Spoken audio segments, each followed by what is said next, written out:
Hi, friends. Welcome to the pWoCast, everyone's favorite not cult podcast. Isn't it great how much not a cult we are, James?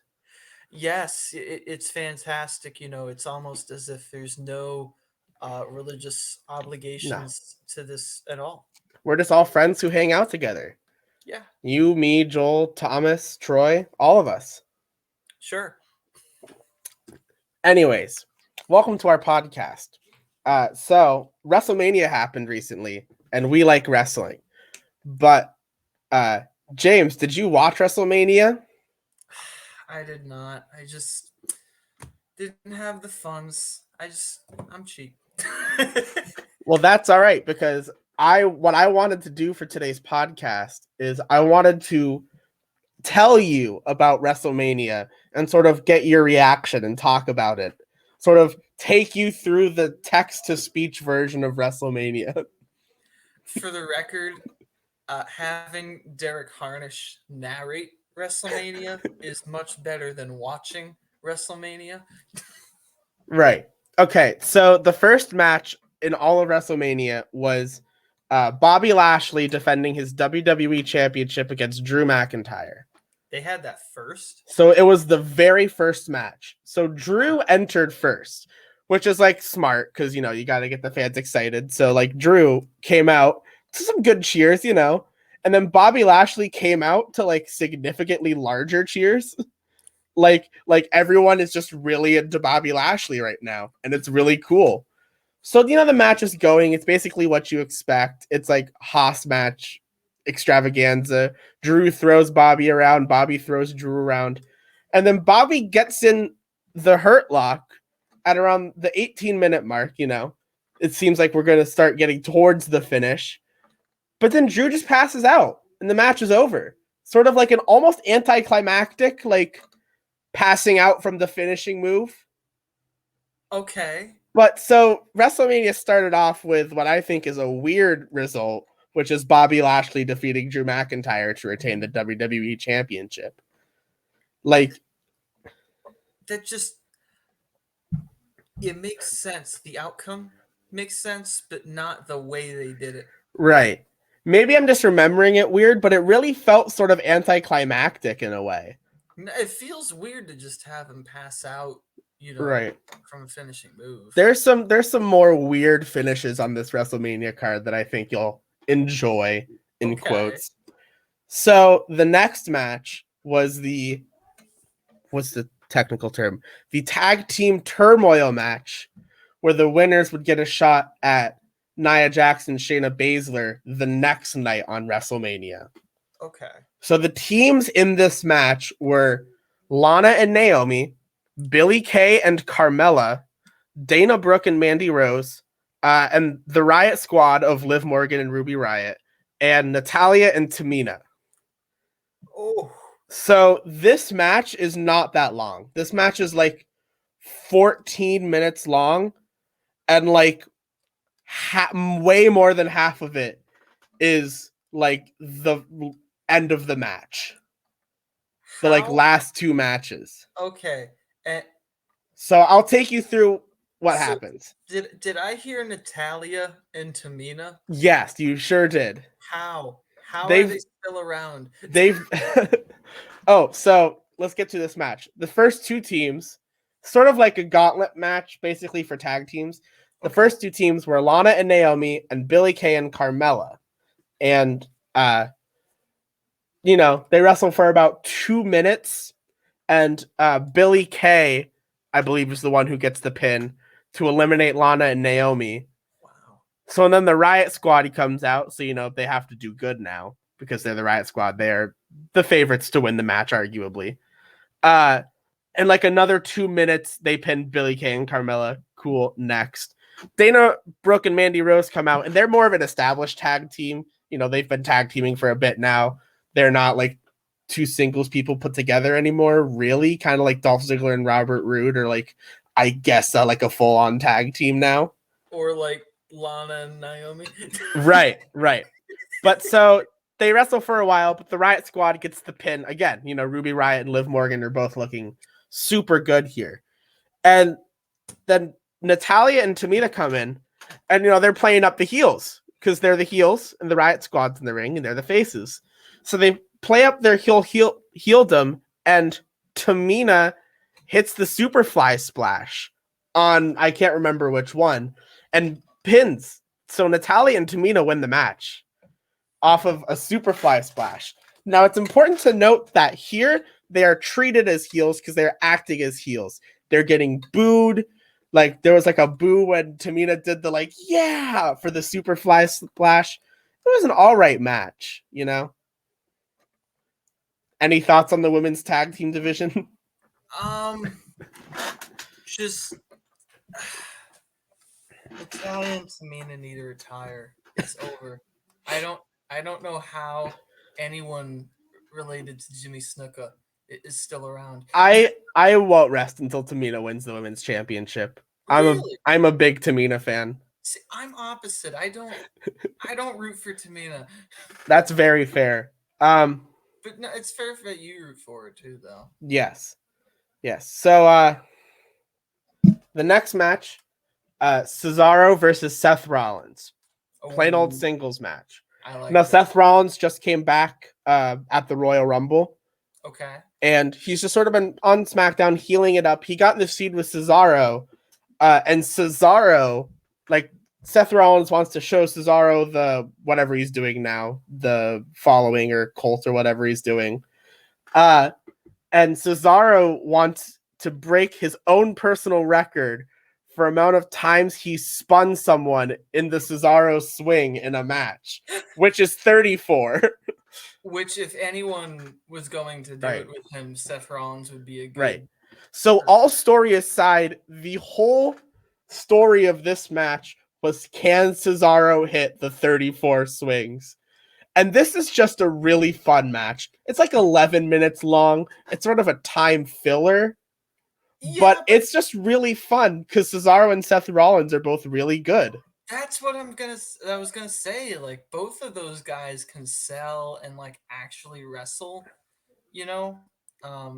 because you're into it more than me, right? Like, I'm still a wrestling guy, but even casually, you can still tell who can do it and who can't. And right. They're both guys that can do it. So just from the bat, I was like, Cesaro versus Seth Rollins, that's a match I'd actually want to see. And Cesaro's one of the most fun wrestlers there is. You just watch him and you're like, I want to be doing that all day, every day. Dude, I swear, if Tyson Kidd never got hurt, those guys would have been amazing. Right. So if I say Omos, do you know who I'm talking about? Omos? Omos. No. Did you ever watch any of the episodes of Raw with Raw Underground? No. What was the last WWE show you watched? Ooh. Last WWE show was probably last year's Royal Rumble. 2020? Oh gosh. So it's been over a year. So you wouldn't have okay. So at I think it wasn't Money in the Bank. At some pay-per-view last year. I'm going to tell you the whole aura and story around Omos. There was this awful, I think it was at Extreme Rules, this just awful cinematic match between the Viking Raiders and the Street Profits for the Raw tag titles, where they beat each other up for a little bit backstage. But then Akira Tozawa shows up in a ninja costume, swarmed by ninjas. And one of the big parts of this is that there's one ninja who's really big. He's 7'3", huge. Andre huge. Okay, so is he big and fat or just big? He is big and strong. So So Big Ninja is what I referred to him as at the time. Just sort of did some one-off things with the Tozawa and the ninjas until it sort of blew away. Then Shane McMahon introduces Raw Underground. And the room that Raw Underground is has a bouncer who's the same guy as the Big Ninja. Reminder, this guy is 7'3". He is big. He is Vince McMahon's wet dream.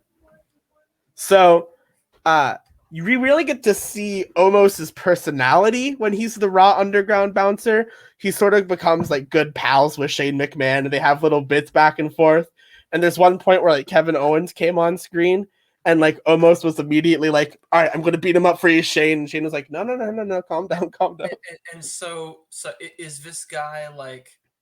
Do we actually know what he looks like his face? Oh yeah, at this point we know what his face looks like. Okay, you know he's cool. He wears turtlenecks. He has like cool chains. Okay. Raw Underground stopped, and sort of things are just happening. AJ Styles one day comes out to the ring with Omos, the bouncer guy, Omos.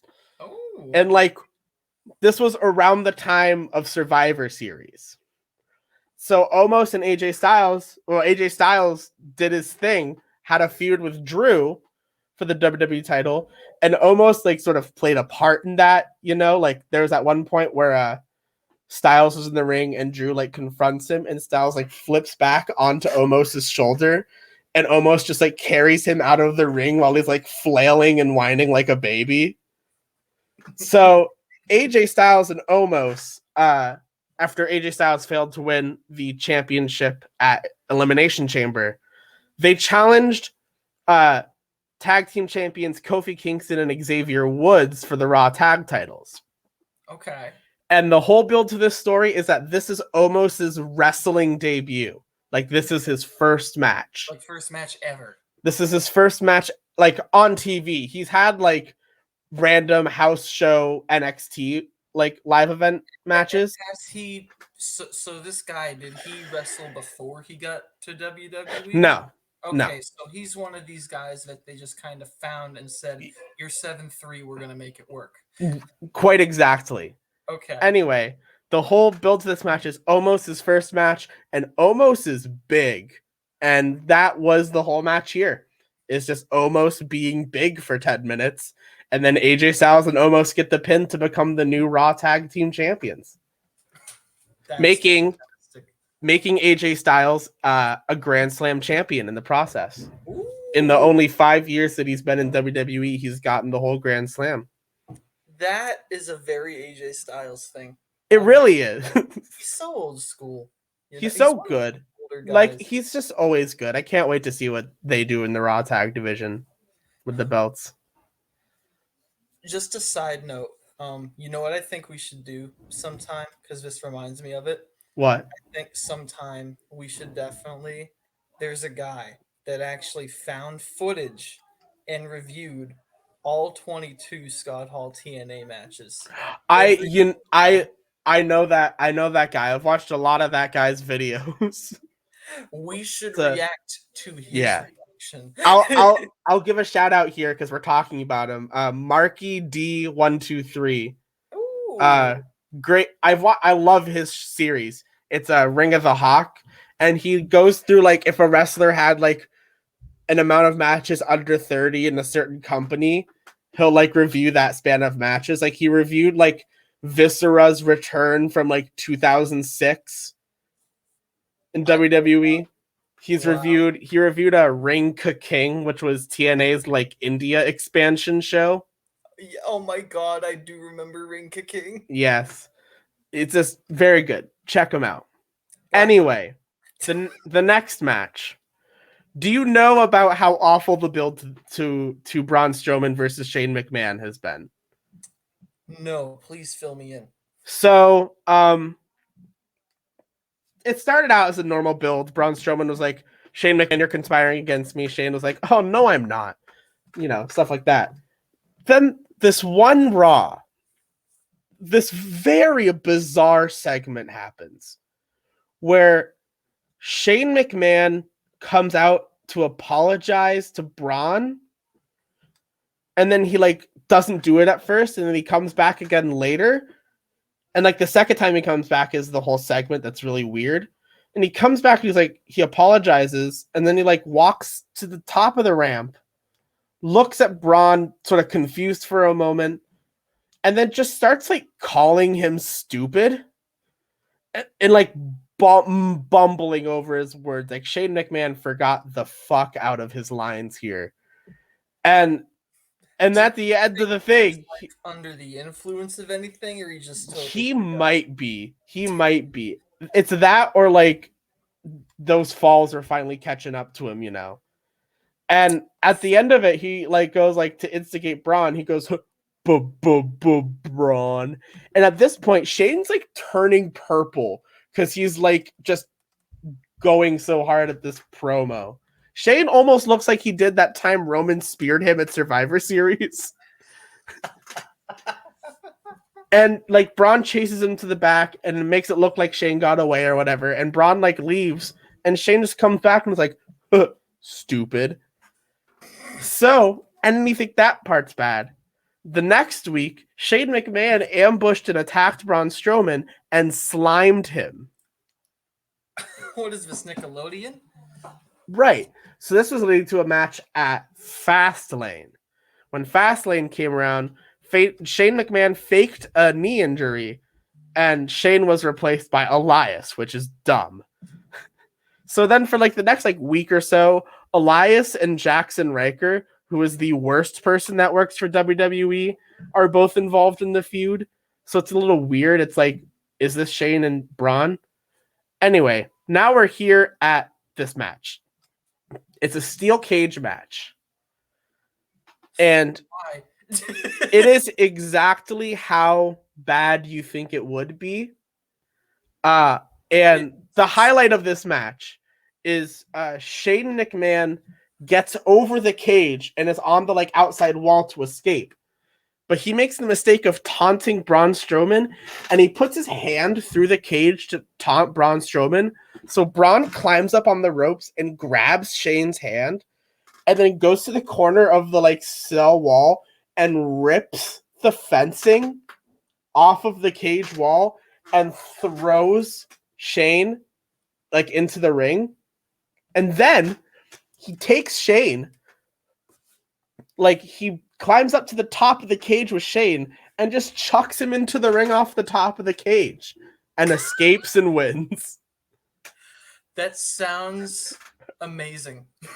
It's so much like, technically this is terrible wrestling, but this is fun wrestling. Yeah. Just some big guy. Like I personally love it when people like sort of break the rules. Yeah. Like not too often do you have a guy that can actually have the strength to like rip the fencing. Granted, like probably worked with the crew, right, to do that, and it's like breakaway fencing, right. But still. Well, I'll tell you, going back to AJ Styles and Omos for a second, at Elimination Chamber, someone was eliminated at one point, and when they opened the chamber door to like let that person out, Omos grabbed the back of AJ's pod and ripped off the plexiglass, and AJ got out of his pod and darted in through the door. And because he got in, he was officially entered into the match. That's beautiful. So that was Braun Strowman versus Shane McMahon. I like the main event was a really good match, but one of my favorite matches of all of WrestleMania was The Miz and John Morrison taking on Damian Priest, who's from NXT. So I don't know if you know who that is, but I am pretty sure you know who Bad Bunny is. So Bad Bunny is a multi-time platinum award-winning artist, famous rapper. He won a Grammy this year. I know Bad Bunny like the rapper, not the wrestler. Okay. No. This is Bad Bunny the rapper. Okay. So Bad Bunny recently came out with a song Booker T, as a lot of people probably know. Yeah, he performed that song at the Royal Rumble. And he did that, and The Miz and John Morrison go to Bad Bunny's locker room backstage at Royal Rumble, and they're like, hey, you would get so famous off of a collab with us. And he literally said, no thanks, guys, I'm good. And just walks back into his locker room. And the Miz and Morrison get really upset. So the Miz, when he comes out for the Royal Rumble, he smashes Bad Bunny's DJ set at the top of the ramp. And so Damian Priest makes his debut in the Royal Rumble, and he eliminates Miz and Morrison. And then all of a sudden, fucking Bad Bunny's on the top rope and does a splash to Miz and Morrison. And so Bad Bunny and Damian Priest are paired together, which helps both of them, because Damian Priest is like now like firmly a star on Raw now because of this. Ooh. But they sort of, they teased they were going to do just Bad Bunny versus The Miz, but then Priest got involved. They spray painted Bad Bunny's car. Miz and Morrison made a diss track called Hey Hey Hop Hop, because their whole chant was Hey Hey Ho Ho, Miz and Morrison, whatever. Yeah. So that feud's going on, and while this feud's going on, people are talking on Twitter about how like Bad Bunny's actually training every day in the Performance Center, and he's like working with like Drew Gulak, and he's like super respectful to everyone backstage, and how he's like really well loved by everyone backstage, and he's currently WWE's #1 merch seller, and like all of this. So like this match is like going in it with like, this is going to be really good energy. And it did not disappoint whatsoever. Bad Bunny starts the match. They're like, we want to start with Bad Bunny. And Bad Bunny's like, all right, sick. Let me get my stuff off. Let's go.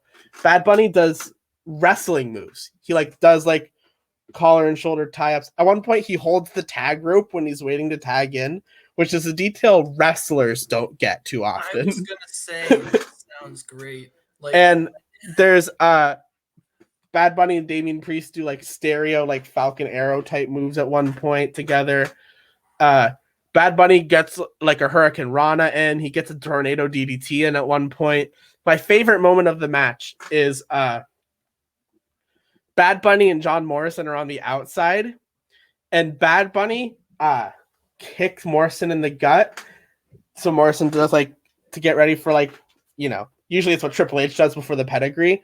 But he does a Canadian Destroyer to John Morrison. A Canadian Destroyer is a move. It is like a flipping pile driver, technically. But it's like someone like you just sort of set your legs up for like the pedigree or like a power bomb. But then you flip around and their head like hits the floor and you like land on your stomach or whatever. And this move is actually a move that's really good to use with people who aren't into wrestling, because all of the move is done by the person taking the move and not the person doing the move. So Bad Bunny didn't need to do like any of the preparing for that, but John Morrison had to like do all of the flipping basically. Yeah, I was gonna say, like, I just watched the GIF of that as you were talking. Like, oh my, just pretty much front flip. Like, yeah. Wow. I mean, that has so much potential to go wrong. Like, oh yeah. But yeah, like pretty much Morrison does everything. Yeah. Essentially. And then Bad Bunny and Damian Priest win, with Bad Bunny, of course, getting the pin on The Miz. Yeah. Which is like, it's so feel good. And the crowd loves Bad Bunny here too. It's great. So do you think that's kind of a one-off thing, or do you think he's going to sort of stick around? I don't know if he's going to come back in the future, but right now he's off because he's doing a tour in 2022. Okay. And they like promoted his tour on the Raw After Mania. For him, they showed like Triple H giving him a briefcase, and the briefcase said Tour 2020 on it. So the main event of night one, Bianca Belair won the Women's Royal Rumble this year, sort of on her debut to the main roster, and she challenged the SmackDown Women's Champion, who is currently Sasha Banks. So that match was Belair versus Sasha Banks. They sort of told the like challenger and champion, but they're friends, but how will they coexist? So we're going to give them 2 women's tag title matches, but have them lose both of them. Huh? So then, from those splits, Sasha Banks basically relentlessly calling Bianca Belair a rookie, and that she'll never be as good as Sasha Banks because she's just a rookie. She still has so much to go to get there. And Bianca's like, bitch, I'm good. I'm really good. They do an obstacle course thing at one point. Or no, this is actually between Rumble and the Sasha Banks feud. Bianca Belair was feuding with Bayley for a little bit, and they did like an obstacle course thing. But Bayley made it really easy for her and then made it really hard for Bianca. But Bianca still crushes it, of course, because she's the best. But one of the things she does is that Bayley carries like a sack across a line. And then when Bianca gets to that point, she goes, actually, you have to carry Otis. And then Bianca just does. Like she picks up Otis in the fireman carry and just walks him like the distance of the length. I saw this. Yeah. And it was just so cool. Anyway, just I don't kind of standing there. Yeah. I don't have a lot to say about this match. It's just a good wrestling match. Okay. There's that one at the finish, Bianca Belair hits a hair whip on Sasha Banks. She like uses her hair and whips her in the ribs. And you could see like all right here is just a huge laceration. Because Belair just fucked her up. Anyways, Bianca Belair defeated Sasha Banks to win her first world championship on the main roster, essentially. That's awesome. In the main event of Wrassle Mania. And I'm bringing this up because I'm going to sort of pull a parallel to a different Wrassle Mania later in the night. Okay. So night 2. This annoys me a little bit. So since after Survivor Series, Randy Orton has been feuding with The Fiend. Mm-hmm. They had a feud about fire because when they feuded after Orton won the Rumble in 2017, Orton like burned down Bray's house, essentially. So they're sort of revisiting that idea. And at TLC in December, they have a Firefly Inferno match, which is just, a ring surrounded by fire, essentially. Okay. Which Randy Orton wins, which is weird because The Fiend shouldn't lose. But after the match, Randy Orton like gets The Fiend down and pours gasoline on The Fiend and burns The Fiend alive. I do remember seeing something like that. Yes. So Royal Rumble comes around. They sort of forget about it a bit, except for Alexa Bliss slightly tormenting Randy Orton because Alexa Bliss is like The Fiend's like other like partner now or whatever. So Alexa Bliss is like feuding with Randy Orton now. And like Alexa Bliss can do the magical things too. She could like spit fireballs and make Randy Orton like ooze black sludge or whatever. Oh my god. And like sort of like Alexa Bliss is sort of turning into The Fiend in a way. Yeah. So they have a match, Alexa Bliss and Randy Orton. They have a match at Fastlane, which is really not a match whatsoever. And in that match, at the end, the finish, the Alexa Bliss sort of resummons The Fiend. And The Fiend comes out, and The Fiend's like gross. He's like burned up. His clothes are singed. He's got like weird melted hands or whatever. He sort of looked like Meltman from Action League Now, if you've ever seen that show. I have not. Let me see this burned Fiend. Yeah, it's like proper bad. Like honestly, like the face was cool, but the outfit was shit. So they set it up to where The Fiend will wrestle Randy Orton in a match at WrestleMania.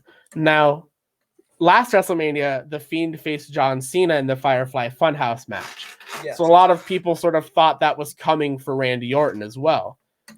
And, we get closer. It's still a regular match. You get closer. This never turns into a Firefly Funhouse match.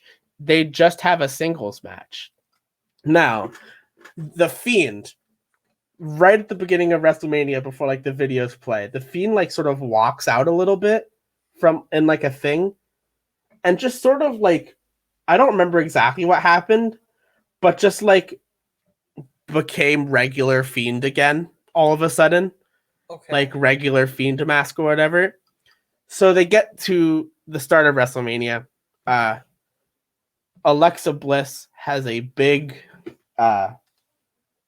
Alexa Bliss has been playing with a Jack in the Box, like referring to the Fiend. So there's a big Jack in the Box right in the front of the ring, and Randy Orton sort of has to maneuver it when he enters. And then the Fiend's music hit, and Alexa Bliss starts turning the Jack in the Box, and Bray Wyatt just fucking appears out of the Jack in the Box, like come from the top, and then just like lets his music play and the lights all go and just stands at the top of the box and is like, yeah, not like screaming, but he's just like taking it in. And then he goes in. They wrestle a bad match for, I kid you not, 5 minutes and 50 seconds. And at some point, the lights go out and the lights come back on. And Alexa Bliss is sitting in the Jack in the Box, but now she has this weird black crown on, and it's just spouting like black sludge. And the Fiend gets distracted, which lets Randy Orton hit a single RKO and pin him for 3 to win the match. So WrestleMania Night 2 started with the biggest disappointment of the night. Didn't even turn into a Firefly match. They had Randy Orton. No. They had a Firefly Funhouse segment on Raw the night after. And I'm like almost think that they're doing a Fiend and Alexa Bliss feud now, but I have no idea. And like I know people were commenting on Twitter just like, isn't Alexa Bliss all kind of fiendy now with like right, yeah, sort of goo, like yeah, goo and shit. Who knows? Anyway, the next match is the WWE Women's Tag Title match, which is Nia Jax and Shayna Baszler against Natalya and Tamina. So, as I said before, on night 1, Natalya and Tamina are booed and play the heels. On night 2, Jax and Baszler are the heels. Natty and Tamina play the faces. Huh? And Natty doesn't get that much of a reaction. But Tamina is over as hell. Everyone decided to love Tamina WrestleMania Night 2. Okay. It's actually crazy. Like when literally some of the biggest pops in the night are whenever Tamina gets into the ring. And at one point she like goes for the Superfly splash and everyone loves it. They're losing their mind. They're literally chanting, Tamina, Tamina, Tamina. And they have a match and Nia Jax and Shayna Baszler win because the women's tag division is non-existent and means nothing. Yeah. Anyways, the next match is Kevin Owens versus Sami Zayn. Ooh. Which always a good match. They have history together. This is one of those feuds that at any moment in time they can just go, all right. Yeah. So Sami Zayn has been going on for months about the conspiracy against him. He thinks WWE's out to get him. They were out to make him lose the Intercontinental Championship. They made him lose it with Big E. And yeah. And so he's making a documentary now about it. And he has a small little feud with Corbin, which is kind of hilarious. Because it's like Corbin sort of playing the tweener face in the story. Because Sammy's just like doing his like paranoid conspiracy stuff. And Corbin's just like, come on, dude, this is fucking stupid. Stop this shit. And they have a match on SmackDown. And there's a small video package that plays beforehand. Where they call it the least anticipated match in WWE history. And they basically call it the most boring thing that's going to happen ever in WWE. Anyway, Sami Zayn starts looking to Kevin Owens. He's like, Kevin, you have to believe me. There's a conspiracy going on against me. You're my friend of many years. You should know, like, basically blah, blah, blah. And Kevin Owens is like, all right, let me look to see. And then after like a thing, Kevin's like, Sammy, you're stupid as shit. You're actually causing all these problems. They're all super fair. And so Sammy, they're feuding now. And Sami Zayn is going to have a premiere for his documentary trailer. Now, on Twitter, Sami Zayn's tweets have gained the notice and response from YouTube star and I guess boxer Logan Paul. And Sami Zayn announces that his guest of honor at the premiere for his documentary's trailer will be Logan Paul. And he shows up. Logan Paul does. He's like, all right, Sammy, like, let me see it. And then Logan Paul's like, I don't know, man. Kevin in the back was telling me that, like, you're sort of going crazy and that, like, there's not actually a conspiracy against you. And Sammy's like, come on, Logan. Here, Logan, come to our match at Wrassle Mania. Come watch. So this match is Kevin Owens versus Sami Zayn with Logan Paul at ringside. Just sitting. He's there. Logan Paul, not over. They don't like him. Nobody likes Logan Paul. So, like, you could imagine he's getting booed, like, just relentlessly. His name, if you go back 30 seconds when you said his name, immediately just... Oh. Yeah. So Kevin Owens and Sami Zayn have basically a filler match version of, like, the type of match they put on, which is super great storytelling, blah, blah, blah. Kevin Owens wins. Everyone's happy about it. They're booing Sami Zayn. They're booing Logan Paul. Logan Paul gets in the ring to be like, hey, excuse me. He goes to be like, hey, Kevin, good job. Like, great. Goes to, like, shake Kevin Owens' hand. Kevin Owens just hits a stunner on him. Loudest pop of WrestleMania. That's beautiful.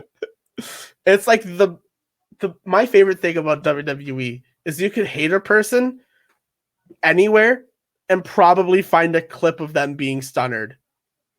So my question is this, like where does Kevin Owens sort of fit in the landscape now? He is he doesn't. He's a face. He's sort of a generic face at this point. I like him better as a heel. He's off the heels of, like, a really hot feud with Roman, where, like, all of the matches were just really good. Oh, so is this like Roman with Heyman? This is Roman with Heyman. Yeah. But they had a whole series of title matches throughout, like, TLC and they had a really good one at Royal Rumble. Yeah. So okay. So he's still considered like a star. Yeah, you know? Oh yeah. He's just, like, sort of, like, fiddling his fingers at the moment. It's kind of like what Randy Orton's been doing for the past decade. Actually, Randy Orton's had an amazing past year for him being as old as he is and as veteran as he is.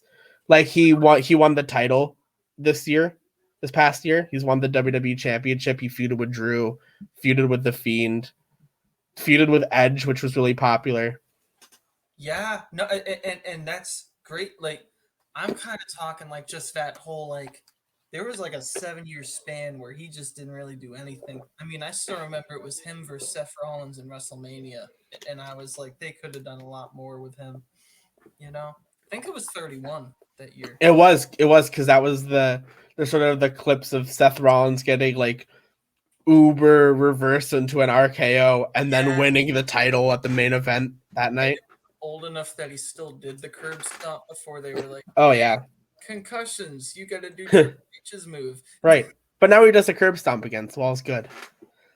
The next match isn't much. It is Sheamus versus Riddle. Riddle is the United States champion. He's been an annoying stoner. He has a scooter now, which is really annoying. And Sheamus doesn't want any part of it. So Sheamus just has sort of been, like, bashing Riddle's skull into the scooter every time he sees Riddle backstage. They have a match. It's good because Sheamus is really good. Sheamus wins the U.S. title here. No real story to this. Sheamus was sort of feuding with Drew for the past, like, month or two. Okay. So it's just sort of like, we want to thank Sheamus for his work this year. Yeah, because it had been a while since we'd really seen anything from him. I mean, I still remember back when they, tried that whole new look heel thing with him. Like, oh yeah, and it just didn't pan out. So it almost panned out, but then Daniel Bryan got hurt and sort of derailed those plans. Yeah. Anyway, so Intercontinental Championship. Big E is the current Intercontinental Champion, and he's taking on Apollo Crews. Now, that's a good matchup. The last time you saw Apollo Crews was probably like Titus Worldwide Apollo Crews, where he was doing nothing, essentially. Last time I saw Apollo Crews was probably like when he first debuted. It's just kind of like freak of nature. Look how athletic this guy is. Right. So Apollo Crews has been boring white meat babyface up until like the couple Raws after WrestleMania 2020. Okay. And then he like sort of became like a big babyface. He won the US title from Andrade. He held it for a while, dropped it to Bobby, right? Blah, blah, blah. Moves to SmackDown. Doesn't do anything for a little bit. Then gets involved. There's like a sort of three-way feud with Crews and Zayn and Big E, all for the IC title. And Big E wins the title in that sort of feud-ish thing. And Apollo like wants to be Big E's first opponent. He's like, hey, we're friends. We're good pals. Like, let me be your first opponent. And so he is, and Big E wins. They have another match. Big E wins. Apollo like starts getting aggressive though, and he turns heel on Big E, and like he attacks him with the steel steps, and they have to take Big E out on a stretcher, right? So the next SmackDown, Apollo Crews comes out, and he's reclaiming his Nigerian ancestry. Apollo Crews is from Nigeria. He has like Nigerian royalty ancestry. This is all real also. So this is part of him. So he's talking in the Nigerian accent now too, which I thought was weird, but apparently Nigerian accents are like switched on and off a lot. Like people who have Nigerian accents like learn how to talk without it and like switch it on and off. Mm-hmm. I think that's how that works. Okay. My apologies to anyone who's listening if that's not how that works. But so Apollo is like big, like aggressive energy, like he's gonna hurt you energy. So he's been feuding with Big E, and they have a match. It's a Nigerian drum fight. Do want to point out, not a single drum used in the match. A street fight, essentially. I was gonna say Nigerian drum fight sounds like you would just have a bunch of Nigerian drums that you'd like whack over the other guy's head. Like, right. So in the middle of their match at WrestleMania, or towards the end of the match, they have a good match. They hit each other. It's aggressive.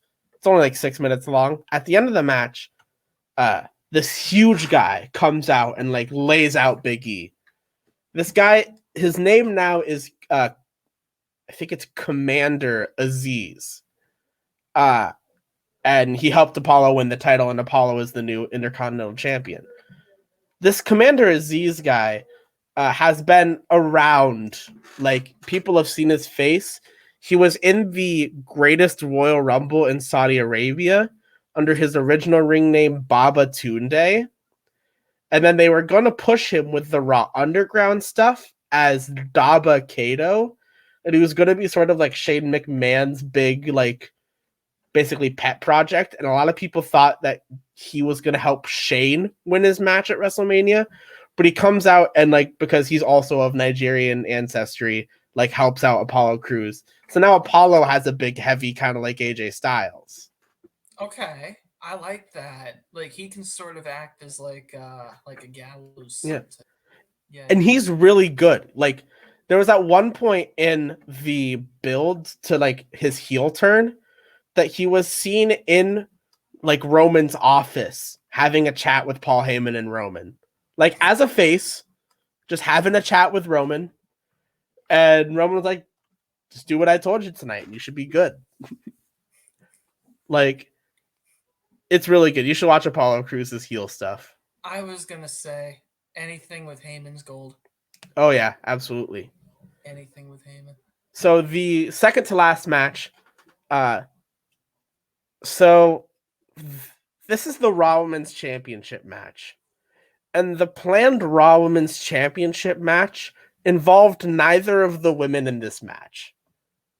So the first plan was at Elimination Chamber, Lacey Evans won a match on Raw with the help of Ric Flair to wrestle Asuka for the women's championship. Now, the plan for WrestleMania was that Lacey Evans was going to win the title off of Asuka and then go on to WrestleMania to face Charlotte. But Lacey Evans got actually pregnant and Charlotte got COVID. So neither of them were available for WrestleMania. Wow. So about a month before Mania, Rhea Ripley debuts on Raw. And the next week, she challenges Asuka for the Women's Championship. Okay. And Asuka accepts. They do of course, they have a Raw WWE Women's Tag Team Championship match thrown in there. How will they coexist? And then it was WrestleMania. So there was virtually no build to this match. But for me, what was the story of this match was after Bianca winning night one, there's an amazing parallel that this pay-per-view could be drawn to between this Mania and WrestleMania 21. Now, one of the big points of WrestleMania 21, this was 2005, was that WrestleMania 21 was the crowning moment for two future superstars who would be the focal point of WWE. It was John Cena winning his first WWE championship from JBL, and it was Batista winning his first World Heavyweight Championship from Triple H. So to me, there were a lot of parallels going on. Tuesdays. But to me, there was a lot of parallels going on because this could be a very similar light. It seems like Bianca Belair and Rhea Ripley are two women that WWE want to build their division around and be like the focal point for the future. So this was like, I was like, is it really going to happen? Are they actually going to put the title on Rhea Ripley? And they have a really good match because of course they do. It goes through the match and Rhea Ripley defeats Asuka. So there's this feeling of like change in the whole structure of the WWE women's division, where there's suddenly, I would say two, but because of NXT, 3 new women on top of the game. Yeah, and that's how it should be. You should have pretty much everyone contending. Yeah, exactly. You have a couple mid-card guys and jobbers, but I mean, for the most part, you should really have almost everyone at any point could be contending for the title. I mean, what I kind of hope they do with it, and granted, I don't know if I'd necessarily do it the same way, but I don't know if you remember back when Heyman ran SmackDown over a decade ago, mid 2000s, right around there. What he'd do is he'd take all the, vanilla midgets, the guys like Guerrero and Benoit, like the smaller guys. And of course, I named the 2 that died, but like all those smaller guys that most people, most conventional wisdom, wrestlers wouldn't see as main event. He would take those guys that worked hard and put them together as tag teams, and you build them that way. Oh yeah. And then you can have the main event every night be, Guerrero and Benoit versus, Rey Mysterio or Edge, and you can have every single one of these guys sub in and compete and just, up. And before you know it, you'll have like 7 or 8 guys that could be contenders at any time. Right. It's really cool. Right, exactly. So there's that match. The main event. I'm going to go through the build to this match. There's a lot of, the way we get to this match is interesting. So in January, Edge cuts a promo. She says, I'm returning to the Royal Rumble and I'm going to win it because I never lost the World Heavyweight Championship. I had to give it up because of retirement. So there's a special episode of WWE Backstage, which is a show they used to do. But at this, they were going to reveal who would enter number 1 and 2 at the Royal Rumble. And they announced that number 1 would be Edge and number 2 would be Randy Orton. Wow. So already there was that going in. Another person who is a popular pick at this time to win the Royal Rumble is Daniel Bryan. Daniel Bryan cuts promos on SmackDown about how he doesn't know if this is his last WrestleMania or not, and he needs to win the Royal Rumble and win the title as like a highlight to end his WrestleMania career. So the final 5, Daniel Bryan gets eliminated in the middle of the match. The final 4 of the match are Edge. See if I can remember this correctly. Edge, Seth Rollins, Christian, and I can't remember who was the other person. Captain Charisma. Oh, and Braun Strowman. Yeah. Still okay. Yeah. I gotta go watch this right after this. I'm a huge Christian fan. Yeah. I didn't know he came back, man. Yeah, so Christian came back. It was a huge thing. About Christian, just a sidebar. Christian came back. It was a huge thing. There was like, he's going to debut at WWE and wrestle in WWE again because he's cleared to compete regular time, right? That's awesome. Some time has passed. Sometime in the middle, he gets released and nobody knows about it. And AEW scooped him up. So he's wrestling in AEW now. Wow. That's nice. Yes. Anyways, going under Christian, don't they own that name? He's Christian Cage. He's using his TNA name. Okay. And his TNA theme, which is really good.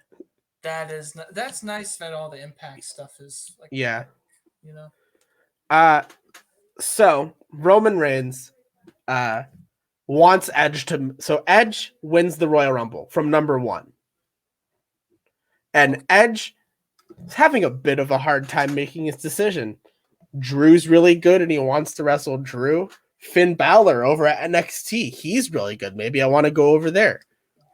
Roman Reigns is really good and he's over there. But like Edge has a proper hard time with this decision. And this makes heel Roman Reigns really upset. Like the fact that Edge has to spend time trying to decide between 2 other people and himself makes his blood boil.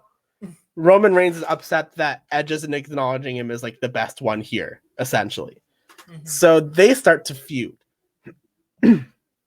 And it goes to Elimination Chamber, and Roman announces that the Elimination Chamber will decide who will face Roman for the Universal title that same night. The Elimination Chamber is won by Daniel Bryan. And Daniel Bryan, he starts out the match too, so he's like really worn down, gets beaten down in like seconds by Roman Reigns. Fastlane is upcoming, and Daniel Bryan still wants the Universal title. He still wants the Mania moment, so he's challenging Roman for the Universal Championship. And the story of that match was Roman Reigns has never tapped out, and Roman Reigns is insistent that he will never tap out, and Daniel Bryan is insistent that he'll make Roman tap out. And at Fastlane, there is a match where Edge is the special guest enforcer. Now, of course, Edge has an interest in this match because it decides his opponent for WrestleMania. He's like signed the contract. He wants the Universal Championship because that's, I guess, the championship he never lost, even though it's also the one he never won.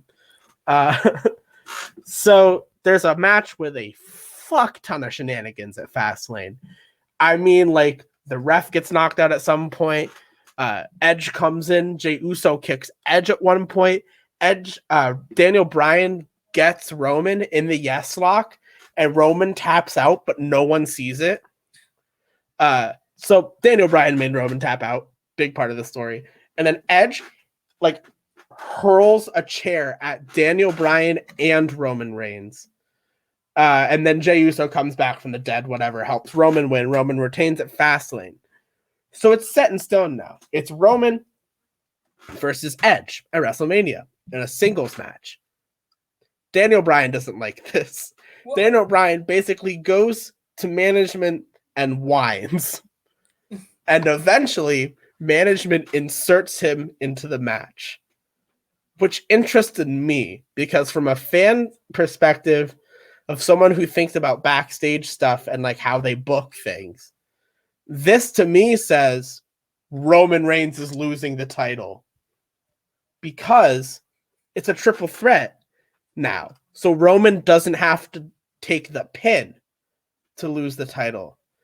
And apparently, up until Mania, the plan was for Edge to pin Daniel Bryan and win the Universal Championship. They have the best match of the show.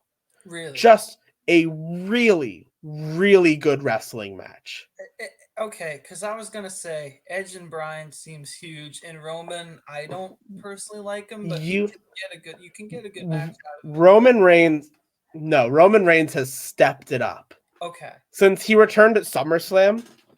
So lore. You need a little more lore because you haven't watched since Royal Rumble 2020, right? Yeah, exactly. So I don't know the new Roman Reigns. Yes. I know what Roman Reigns was. So last year, Roman Reigns was scheduled to face Goldberg for the Universal Championship at Wrassle Mania. Roman backed out because with his history of leukemia, it was not safe for him. Mm-hmm. So Braun Strowman takes Roman's place and wins the title. Feuds with The Fiend, it's terrible. Braun and The Fiend have a match at SummerSlam, which is the main event. And Roman comes out at the end and attacks them both and leaves. The next night on SmackDown, they cut to Roman sort of sitting in his locker room. And they ask Roman a question. And Roman's like, I don't know. What do you think, Paul? And it's Paul Heyman. Paul Heyman's like Roman's guy.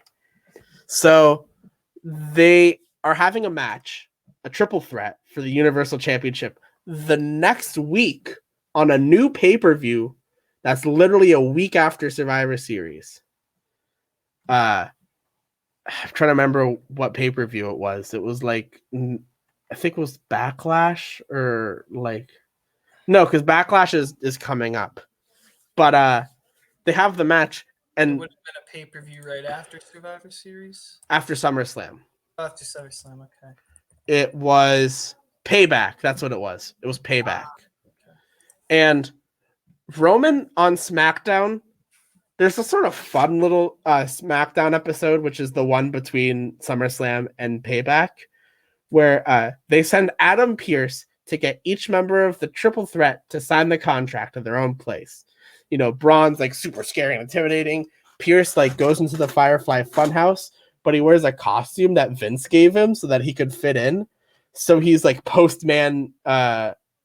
He's the postman, and he's got like the letter. He's like, "Here you go, Postman Adam, Postman Pierce." And then he goes to Roman, and they do the thing with Paul Heyman, and Roman doesn't sign. So the Fiend and Braun have a big match, and they do the spot where there's a superplex and the ring implodes. And about a second after the ring implodes, Roman's music hits. He signs the contract, and he just pins one of them and wins the Universal Championship. And then he has this huge feud with Jey Uso, of all people, because Jey Uso wins a number one contenders match. Legitimately, one of the best feuds of 2020. The whole story is Jey Uso wants a shot at the world title, but Roman Reigns is telling Jey Uso that he's the head of the table, he's in charge of the family, and that Jey Uso needs to know his place. So now this is full heel. He doesn't wear a shirt anymore when he wrestles. He's now called the Tribal Chief, and he's accompanied by Paul Heyman, and he is ruthless as fuck. Every single Roman Reigns match is like a fucking movie to watch. There's so much story in it. It's cinematic in a different way because it's not like cinematic shot somewhere else, but it's like it is itself a piece of cinema almost to watch. Really? That's high praise. Oh, it's really fantastic. And of course, shenanigans ensue in the Universal title match at Mania. Jey Uso does some stuff, as Jey Uso always does. quick side note, they had the Andre the Giant Memorial Battle Royal on SmackDown before WrestleMania, and that was won by Jey Uso. Okay. So Roman Reigns wins to end the night as champion. Don't know what he's doing yet because SmackDown is tomorrow. So who knows what's going to happen with that? Yeah. I mean, we'll have to see, but, landscape has completely changed after last night. I mean, just from being a wrestling fan, the thing I would follow the most has to be the women's division. I mean, total changing of the guard. You got 2 or 3 new top dogs in there. I know this is running really long, but there's one more thing I want to talk about for this episode, and it's also WWE related. WWE sort of had its spring cleaning today, which is where it sort of releases a bunch of superstars. I heard sort that, of and I unprovoked. saw Xavier Rhodes tweet, Yeah, so I sort of wanted to go through really quickly the people who are on this list because it is a travesty. And now, how many people are on the list? 10. Oh. Yes. So the biggest one is Samoa Joe. What? Yeah. They gave Samoa Joe the cut. Samoa Joe commentated at WrestleMania. Wow. He wants to wrestle again and they won't let him, so I'm assuming that's one of the reasons why. It's kind of like a Taz thing. Yeah. Someone who actually scored a pinfall at WrestleMania, Billy Kay. Okay, I saw that. And on top of Billy Kay, Peyton Royce. They were both released, which is a shame because they broke up their tag team earlier in the year and then did nothing with them. And then just released them. What now? Could you see AEW bring both of them in and tag teaming them? I could see Impact because Impact has the Knockouts tag titles. Oh, okay. Mickie James, who's another big name. Chelsea Green, who you might not have heard of, but she's Zack Ryder's girlfriend. Essentially, is all you need to know. Woo-woo. Kalisto, a former United States champion. Important to note that his other 2 Lucha House Party people are still there. Grand Metalik and Lince Dorado. Kalisto, but he's actually kind of... He's a former Cruiserweight champion, former NXT Tag Team champion. He's got a lot of... He's like a big one, too. He should have done more. Yeah. No, he could have. Wesley Blake. He was part of the Forgotten Sons, which had to stop happening because Jackson Riker was a bad person. But Jackson Riker still works there. The Forgotten Sons, like that had to have been Bo Dallas and... No, it was Wesley Blake, who was released today. Jackson Riker, who is a bad person and the reason the group split up, he still has a job. And Steve Cutler, who was released a couple months ago. Wow, whole group. But speaking of, you mentioned Bo Dallas. Did he get cut? He got cut. Wow. And the one that to me hurts the most is Mojo Rawley. Wow. Mojo Rawley, not only is he a good person, I feel like that should be stated right away. Mojo Rawley is so underrated.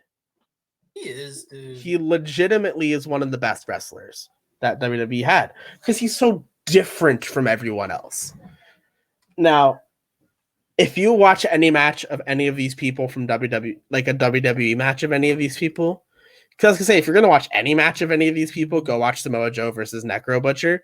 But if you're going to watch a WWE match of any of these people, go watch, I think it was 2019. There was an episode of Raw where it was Seth Rollins versus Mojo Rawley. And did they tell a story? It's really good. Okay. It's like a proper good match. Like everyone on Reddit was like, oh my God, Mojo Rawley's so good. And then we all forgot about him again. All right. Well, that is for the Intercontinental title. Yeah. It was a title match. Yeah. This was 2018. Yeah. May 7th, 2018. So trying to think about in what time period this would have been. I, think we would have been just graduating high school right around then. This was 2018 May. Yeah, it would have been like second semester, our senior years of high school. Yeah, would have been doing all the fun prom, that backyard barbecue, whatever. Last year at Wrassle Mania, Mojo Rawley won the 24/7 championship. Really? Yeah, he lost it to Gronk the next night, but it's important to note that he won it. I still don't you love when they had I'm just thinking of Truth because 24/7, but I love when they had our Truth go out. Like I think he had the title and just try to make Brock laugh. Oh, so good. So good. I love him telling the story of it, Just, Heyman just going up to him. The reason you're here is just kind of a bet. Me and Brock were talking. The guys in the back, they don't think you can make Brock laugh. You can. And Truth's just kind of like, what do you want me to do? You're a funny guy. Come up with something.